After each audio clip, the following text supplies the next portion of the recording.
अस्सलाम वालेकुम व्यूअर्स, आपको ये बात बताएं कि इमरान खान साहब के ऊपर जिस तरीके से मामलात को बढ़ाया गया था, यानी कि FIRs की गई थी, डे बाय डे उनके ऊपर पर्चे किए गए थे और उनको अंदर रखने के लिए बहुत से ऐसे केसेस जो सियासी बना के ऊपर इमरान खान साहब के ऊपर बनाए गए थे।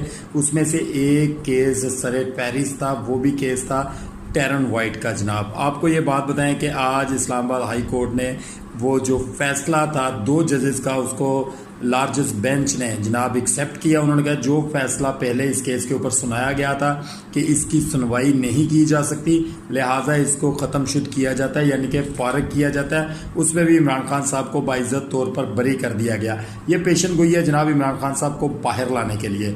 इमरान खान साहब को बाहर लाने की तैयारियां की जा रही है और इमरान खान साहब दोबारा पवेलियन में आते हुए आपको नजर आएंगे। लेकिन इमरान खान साहब पवेलियन में अपने ही जो उनकी जो काम है उसके मुताबिक आएंगे, अदरवाइज वो नहीं